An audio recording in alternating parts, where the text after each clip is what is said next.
It's very strange, you know, when we go to the council and we have an opportunity to say something, we have a 3-minute clock.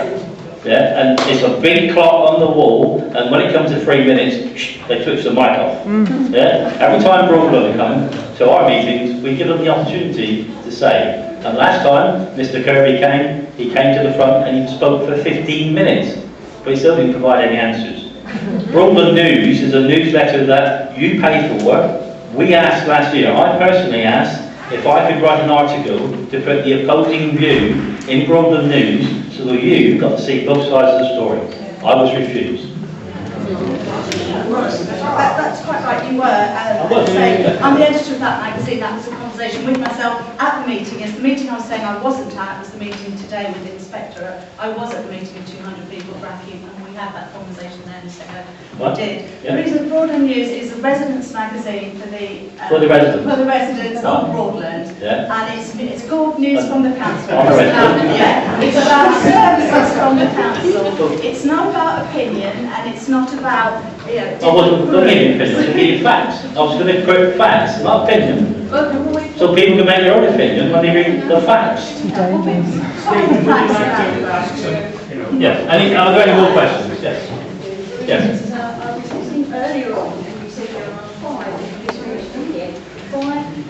different councils. Parish councils, yeah. Right, okay, parish councils. Yeah. And each and every one of those disagree with Broadland. Yes.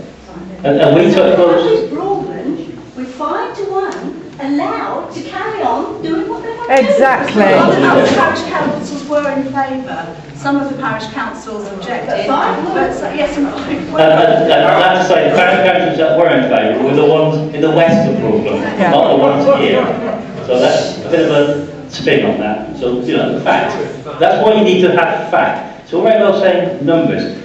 5 parish councils, the ones all around here, were against this. 4, only one of which is around here, the other 3 are in the west, were for it. Make your own mind up.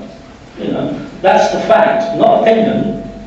Is that not true? I don't know the exact numbers. You do. We know. You know, you're a full-time paid-out official of the district council. You should know the numbers if you're going to come here and stand up and represent the views. We know. We're just volunteers. We do this in our spare time. We've got jobs to do as well. This is your job, and you should know that information. I can tell you in 2 minutes. But any other questions? Yes, Mr. Hurd, are you allowed to tell us the name of this district council that seems to be in favour of this development? Because next April, when we get a chance to vote, it might make a difference. Yes, there is in fact, it's a matter of public record that Councillor Green is the person who is always voting for this development. And he was the one in October last year who was at a meeting with me and the chairman of all of those 5 parish councils. So I took the chairs of all the parish councils with me to a meeting in Broadland District Council, and they said in front of him in the morning that they were against it. And in the evening, in the debating chamber, well, it's not a debating chamber really, he voted for the development. Could I also say as well, in our parish, it's Councillor Vincent who sits on the parish council and voted to unanimous. Well, they all decided that they would oppose the joint core strategy, but then he went to Broadland District Council and not only spoke for the joint core strategy, but voted through as well, despite the fact that the parish council had all said that they were going to go against it. So that's Sean Vincent. And he's a member of the parish council as well. And don't get me on the subject of double hatches, of the number of people that are district councillors and county councillors, and in some cases parish councillors as well. Yeah? Because that's another travesty of democracy, for my opinion. Yeah? Are there any other questions? Yes? You say there's not going to be any funds for this. We've had all this discussion about this north-south road, and you know there's not going to be any funds. Could you also tell us whether there's going to be any funds to build the A11 and the A47? No.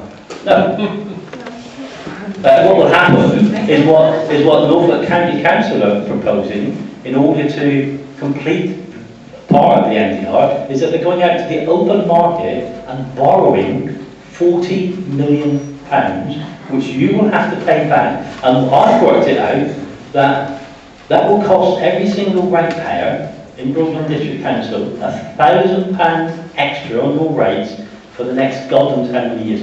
I haven't paid my rates this year.